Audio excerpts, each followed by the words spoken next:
This is Chicago's Morning Answer with Dan Proft and Amy Jacobson on AM 560. The Answer.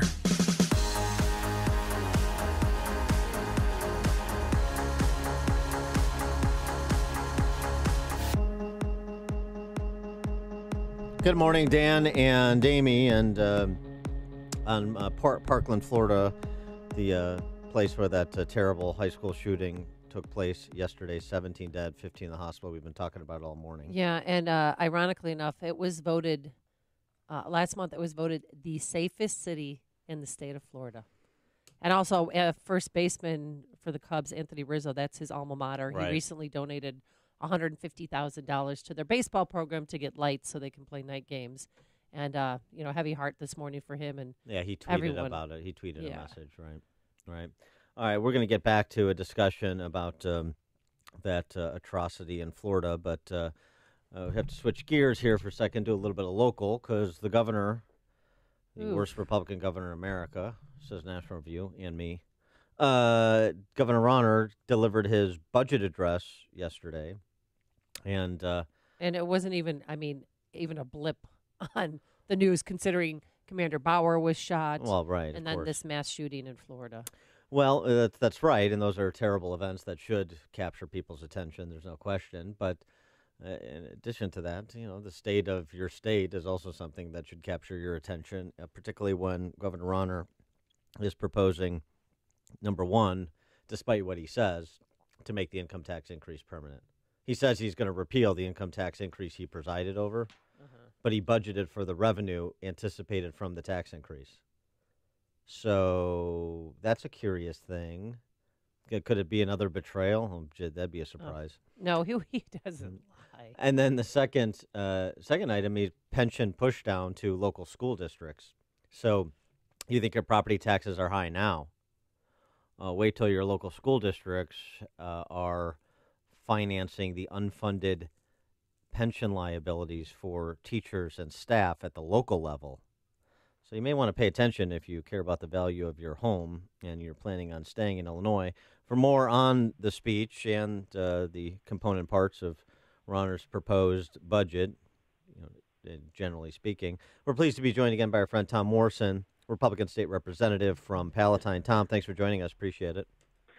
Hey, Dan. Hey, Amy. How are you? Good. So your review, generally speaking, of what the governor outlined yesterday. Well, it's interesting. He's going into a very, very tough election this March.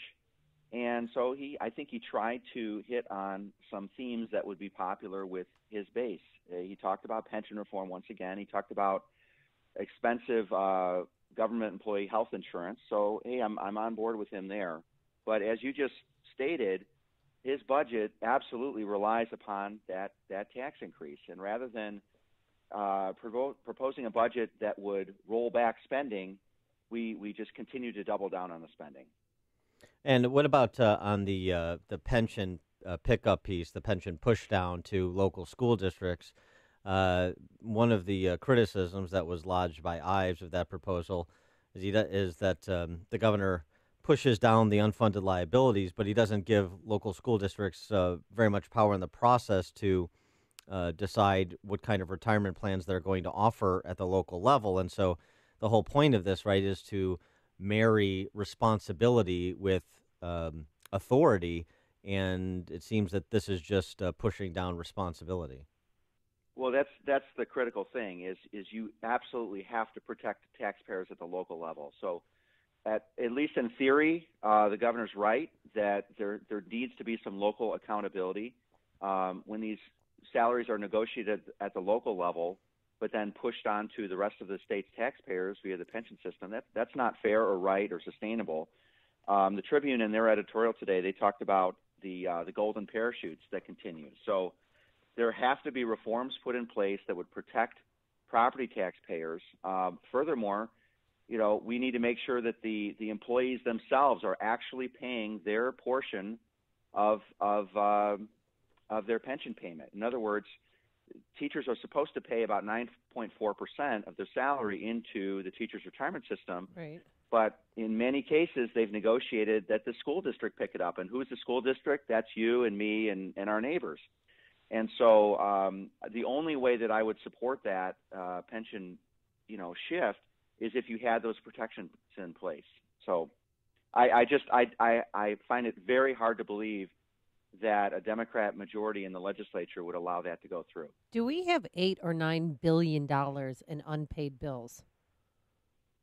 Do you know? I think it's less than that, but it's still a very, very high number that tax increase did not solve because, again, in what we saw in this budget, the governor just continues to believe that more money into an education bureaucracy is a good thing. And that's not how real conservatives think, that somehow throwing more money at a bureaucracy is going to fix things or give you better outcomes. And I'm sorry, go ahead, Tom. Oh, I was just going to say, he didn't say it in his speech yesterday, I don't think, but I mean, the governor has said right from his inauguration, he believes in a cradle to career program for education in Illinois, and that's just not how real conservatives think. Are we sure he's not a Democrat? I mean, really, it's just unbelievable to me. I think the last 3 years plus demonstrate who he is, and that's why I'm supporting Jeannie Ives for governor. And I'm just sticking on school funding. He also believes that everybody not in Chicago should pick up the responsibility for how Chicago manages its finances. This has really been an underreported and it's underappreciated, as so much is in this state, given the power structure that we have. The bailout of Chicago public school pensions by suburban and downstate taxpayers. People think it's misreported by the Chicago and Springfield press corps as kind of like a one-time thing. This is a couple $100 million. We ceded control to Chicago with financing guaranteed by the state. You're talking really about a $17 billion bailout of CPS pensions that suburban and downstate taxpayers are going to be on the hook for. Yeah, and I'm glad that Representative Ives is bringing that up in her campaigns. But it does demonstrate why the governor will refuse to debate her, and I think that's why we have to keep pushing that issue so that she can bring that to light, because there are a lot of Republicans who are still a little bit in the dark about who Bruce Rauner really is. He'll put up a slick campaign ad, a 30-second ad, a 60-second ad. He says the right things, but the reality just is not there. And I know you said you're supporting Ives. So what do you think about his ad that says that Jeannie Ives is Mike Madigan's favorite Republican? Republican. It is laughable. It's just absolutely laughable. I mean, Bruce Rauner for the last 3 years has played directly into Mike Madigan's hands, and I think he has been outplayed, outmaneuvered, and that's why we're in the tough position that we're in. But that's why I'm so happy that Jeannie did step up to run this past fall. It looks like money is coming in to support her. She is a very viable candidate with a viable campaign. And I think it's just going to really upend what the Democrats' plan was for the general election, because what they wanted was a divided Republican Party with Bruce Rauner. They got him to sign, very controversial, very unpopular bills to divide his caucus in the legislature and to divide his base among the voters, and then they cruised to re-election next fall. And Jeannie's entry into the race, it really upends that plan. How do your fellow Republican lawmakers feel about Governor Rauner? Are they more on Team Ives or Team Rauner? Whether they're publicly for Ives or not, or they're just sitting on the sidelines, I think the vast majority of them are just sitting on the sidelines.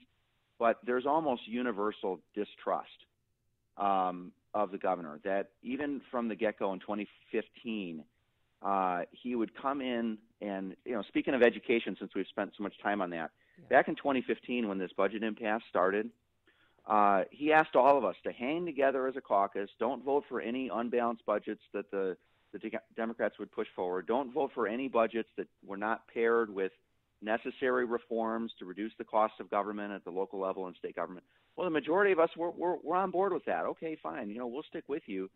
And then he went ahead and he signed the K-12 budget in 2015, which took all the pressure off a deal, a balanced budget back in 2015, it really did set the stage for what eventually became $16 billion in unpaid bills.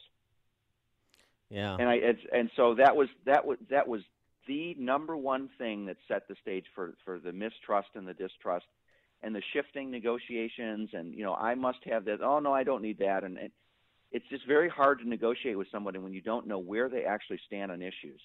And I think that's why Jeannie presents such a compelling candidacy, because you may not agree with her on everything, but you know where she stands, and she knows where she stands, which makes negotiations that much more fruitful, because you know where you can compromise without compromising your principles. All right. He is State Representative Tom Morrison, Republican from the 54th District, Palatine area. Tom, thanks for joining us. As always, appreciate it. Yeah, thank you. Have a good morning. And he joined us on our turnkey.pro answer line.